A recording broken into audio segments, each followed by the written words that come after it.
Je vois plusieurs esprits impurs dans la confusion au Gabon. Le monde spirituel est en ébullition au Gabon. Les ténèbres sont dans l'agitation. Le Seigneur Jésus-Christ, par sa grâce, m'a permis de voir le samedi 27 juin 2020, alors qu'il était 5 heures du matin. Je suis transporté en esprit dans un lieu du Gabon où je verrai plusieurs esprits impurs courir dans tous les sens, comme s'ils fuyaient quelque chose. Au même instant, je vois une famille qui est attaquée par un esprit qui ressemble à une femme. Ce qui est surprenant, c'est que cet esprit ne va pas utiliser la force ou la violence. Il va utiliser la tromperie, le mensonge, la ruse pour atteindre cette famille, notamment en imitant la voix d'un proche. Et la vision prit fin. Frères et sœurs, serviteurs et servantes du Seigneur Jésus-Christ. Cette vision, je la reçois alors que je suis en train d'implorer le Seigneur par rapport à la situation du Gabon, dont les députés viennent de voter la loi, le projet de loi sur la dépénalisation de l'homosexualité. En me donnant cette vision, le Saint-Esprit révèle à l'Église du Gabon ce qui se passe actuellement dans le monde des ténèbres. Les esprits impurs qui ont voulu attaquer le Gabon ou qui sont en train de l'attaquer sont dans la confusion. Il y a quelque chose qui s'est passé. Je ne l'ai pas vu, mais le Saint-Esprit me convainc que ce sont les prières et les supplications du peuple de Dieu qui a eu cet effet sur ces esprits. En effet, ces prières et supplications ont touché le cœur du Seigneur qui est maintenant sur le point d'agir contre les ennemis du Gabon. En effet, n'est-il pas écrit dans les Psaumes chapitre 68, verset 2, que lorsque l'Éternel se lève, ses ennemis se dispersent? Moïse connaissait parfaitement cette vérité. C'est pourquoi dans le livre des Nombres, chapitre 10, verset 35, il a pu déclarer, lorsque l'arche de l'Éternel partait, « Lève-toi, Éternel, et que tes ennemis soient dispersés. » Oui, frères et sœurs, serviteurs et servantes de l'Éternel des armées, nos prières et nos supplications pour le Gabon ne sont pas inutiles, ne sont pas vains. Notre Seigneur Jésus-Christ les écoute et il va maintenant intervenir en faveur de la nation. Ainsi donc, n'arrêtons pas de prier, n'arrêtons pas de supplier le Seigneur pour qu'il intervienne au Gabon. Et le projet de loi sur la légalisation de l'homosexualité qui, en réalité, vise à attirer la colère et le châtiment de Dieu sur la nation, sera annulé. C'est notre responsabilité en tant que chrétiens d'intercéder pour la nation dans laquelle nous vivons. C'est du moins ce que le Seigneur nous encourage à faire dans le livre de 2 Chroniques, chapitre 7, verset 14, et Jérémie, chapitre 29, verset 7.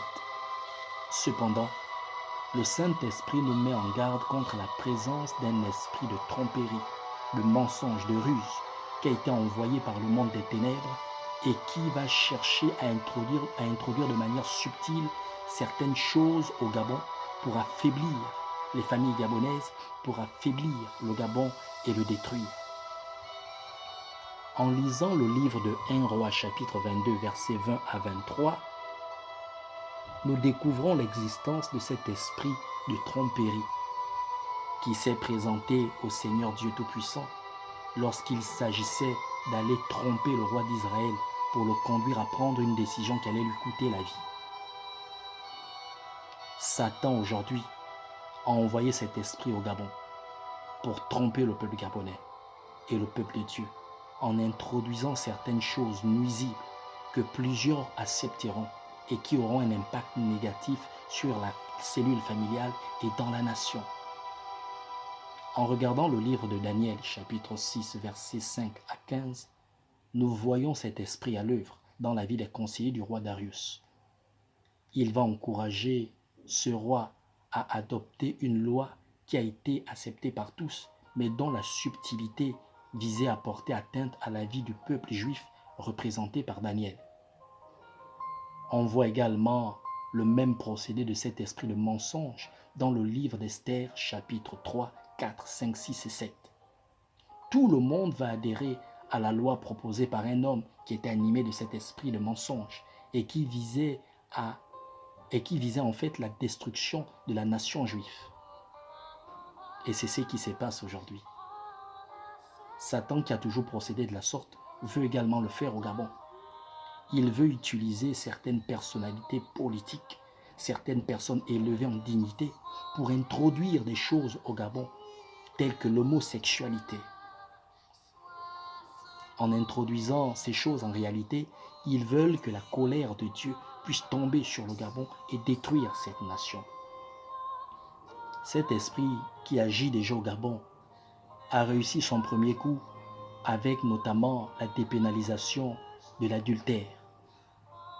Oui, aujourd'hui au Gabon, l'adultère est dépénalisé. Les hommes mariés et les femmes mariées peuvent aller avec d'autres personnes sans être punis par la loi. Alors que la dépénalisation de l'adultère est carrément opposée à la parole de Dieu qui déclare dans le livre d'Exode, chapitre 20, verset 14, « Tu ne commettras pas l'adultère ». En légitimant l'adultère, en la légalisant sur son sol, le Gabon a donc officiellement, à travers ses représentants, les représentants du peuple, rejeté l'autorité de Dieu. Et il n'y a eu malheureusement aucune opposition à cette légalisation de la part du peuple de Dieu, des serviteurs de Dieu. Cette loi est passée sous silence. Nous n'avons rien vu. Nous avons été comme distraits, comme endormis. Mais c'était l'œuvre de cet esprit de mensonge, de cet esprit de tromperie. Et aujourd'hui encore, ce même esprit qui agit au travers de certaines autorités veut amener le Gabon à légaliser la pratique de l'homosexualité. Cette pratique qui a attiré la colère de Dieu sur Sodome et Gomorrhe, qui a détruit deux nations entières. Aussi, de la même manière que le Saint-Esprit a révélé à son serviteur Élisée les projets néfastes du roi de Syrie contre le peuple d'Israël, afin de les déjouer, on peut le lire dans le livre de 2 Rois, chapitre 6, versets 1 à 12, il lui a aussi permis de me montrer à moi ce qui se passe dans le monde des ténèbres, les plans de l'ennemi, afin que le peuple de Dieu soit averti et que nous puissions prier, déjouer et détruire tous ces plans. J'ai fait ma part, je vous ai averti. Je vous prie de partager au maximum ce message afin que le peuple de Dieu soit informé de ce qui se prépare contre le Gabon et que dans la prière, que nous puissions nous lever et détruire ces œuvres des ténèbres. Que Dieu vous bénisse.